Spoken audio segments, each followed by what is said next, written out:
ആളും കാലവും ഉണ്ട്, അത് നമ്മൾ മനസ്സിലാക്കണം.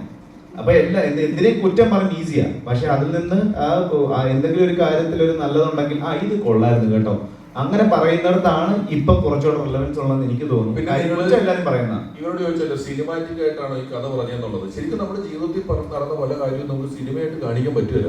ഇപ്പം ഈ അടുത്ത് വളരെ നമ്മളെല്ലാം ഞെട്ടിപ്പോയ ഒരു കൊലപാതകം, ഒരാള് 4-5 പേരെ കൊന്നു.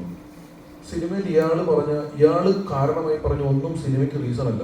സിനിമയിൽ ഒരു ക്യാരക്ടർ അങ്ങനെ പോയി കൊന്ന ആൾക്കാർ കൂവും, അയ്യേ ഇതെന്ത് ഇങ്ങനത്തെ ഒരു കാര്യത്തിന് ഒരാൾ പോയി കൊല്ലുമെന്നൊക്കെ ചോദിക്കും. ലോജിക്ക് നോക്കും. അന്നേരം സമൂഹത്തിൽ നടക്കുന്ന അത്രയും സത്യത്തിൽ ഇപ്പം സിനിമാറ്റിക്കായിട്ട് ചിന്തിക്കാൻ പറ്റില്ല. കല്യാണം കഴിച്ച ഒരു വരനും വധു ഇറങ്ങി വരുന്നു, ഒരു മരക്കം പൊടിഞ്ഞ് തലയിൽ വീണ് വരൻ മരിച്ചു. നിങ്ങൾ ഈ വാർത്ത പത്രത്തിൽ വായിച്ചാൽ ഒന്നുമില്ല, കല്യാണം കഴിഞ്ഞ മരം പിടിഞ്ഞ തലയിൽ ഇത് സിനിമ കാണിച്ച ആ സീന് പോവും. മരക്കുമ്പോ അവന്റെ തലയിൽ വീണ് പിന്നെ ചോദിക്കും. അപ്പൊ സത്യത്തിൽ സിനിമാറ്റിക് എന്ന് പറയുന്നത് സമൂഹത്തിലുള്ള അത്ര ഇല്ല സിനിമയില്. സമൂഹത്തിലാണ് കുറച്ചുകൂടെ നമുക്ക് വിശ്വസിക്കാൻ, സിനിമ വിശ്വസിപ്പിക്കാൻ കൂടുതൽ പാടാണ്. അന്നത്തെ ദിവസം നമ്മൾ എഴുതിയിട്ട് പുള്ളിയുടെ അടുത്ത് നമ്മളൊന്ന് ഡിസ്കസ് ചെയ്തു.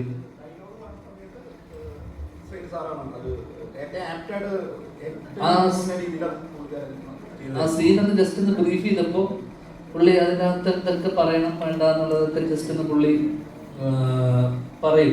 അതിനപ്പുറം ഭയങ്കര ഇൻപുട്സ് ഒന്നും ഉണ്ടായിരുന്നു. അല്ല അങ്ങനെ ഭയങ്കരമായിട്ടല്ല ഞാൻ വന്നത്.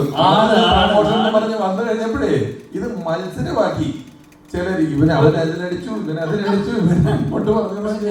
ഞാൻ പൊതുവെ ഒരു ഇന്റർവ്യൂ, നമുക്കൊരു ഇന്റർവ്യൂവിന്റെ പോക്ക്, ഇപ്പൊ ഒരാള് സംസാരിക്കുന്നുണ്ടെങ്കിൽ ഇപ്പൊ സംസാരിക്കുന്ന സമയത്ത് എനിക്ക് എന്തെങ്കിലും കൗണ്ടർ അടിക്കുക, തിരിച്ചു പറയുക, അതിനപ്പുറം ആ മൊത്തം സെഷൻ ഇൻട്രസ്റ്റിംഗ് ആക്കുക എന്നുള്ളതാണ് ഞാൻ എപ്പോഴും ചിന്തിക്കാറ്.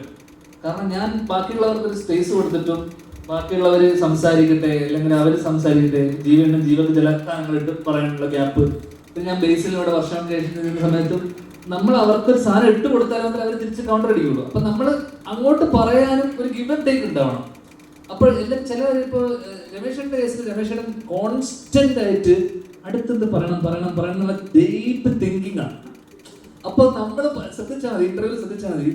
നമ്മളൊരു സാധനം അടിച്ചിട്ട് അവിടെ ചിരിച്ചോണ്ടിരിക്കുമ്പോഴും രമേശനല്ലേ പോലെ അടിച്ച് ഇതിന്റെ മുകളിൽ അടിക്കണല്ലോ. ശ്രദ്ധിച്ചാൽ മതി, കെയർഫുള്ളായി ശ്രദ്ധിച്ചാൽ എനിക്ക് മനസ്സിലാവും. എപ്പോഴും ബാക്കിയുള്ളവരുടെ തമാശക്ക് ചിരിക്കൂല. ഞാന് വളരെ പണ്ട് ഞാനും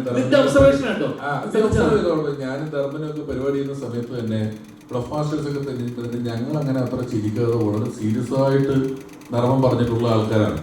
നിന്റെ അച്ഛൻ തമാശ പറയുമ്പോ അദ്ദേഹം പറയുന്ന നിമിഷം വരെ നമുക്കൊരു തമാശ വരുമെന്ന് മനസ്സിലാവില്ല, അതുപോലെ നിൽക്കുമായിരുന്നു. ഞാൻ അദ്ദേഹത്തിനെയൊക്കെ കണ്ടു വളർന്ന ഒരാളാണ്. അതുകൊണ്ട് ഞാൻ പറയട്ടെ അപ്പോ നീ പറഞ്ഞ് തീരുന്നവരെ ഞാൻ വേണ്ടിയിട്ടില്ല. നീ പറഞ്ഞ് തീരുന്നവരെ ഞാൻ വേണ്ടിയിട്ടില്ല. അപ്പോ ഈ തമാശ പറയുന്നതിന് കുറച്ച് മുമ്പേ ആക്ഷനുകൾ തുടങ്ങി. അത് കഴിഞ്ഞ് പറഞ്ഞു ഞാനൊക്കെ വളരെ നിശബ്ദമായിരിക്കുന്ന സൈഡിൽ കൂടെ അടിച്ച് പണ്ടിങ്ങനെ ഈ ഫോണിൻ പ്രോഗ്രാമുകളുള്ള കാലത്ത് ഫോൺ പിടിച്ച് നർമ്മം പറഞ്ഞ് ശീലിച്ചതാണ്. പിന്നെ അതൊക്കെ നിർത്തി എത്രയോ നാൾ കഴിഞ്ഞിട്ട് നിന്റെയൊക്കെ ഇടയിൽ വന്ന് പെട്ടത്. അന്നാണ് എൻ്റെ തലയിൽ ഏതോ ഞെരമ്പിൽ കൂടെയൊക്കെ കുറേ നാളിന് ശേഷം കറണ്ട് ഓടുന്നത്. അതുവരെ ഒന്നും ഞാൻ ഇങ്ങനത്തെ കൗണ്ടർ വെച്ചിട്ട് കുറേ നാളായി.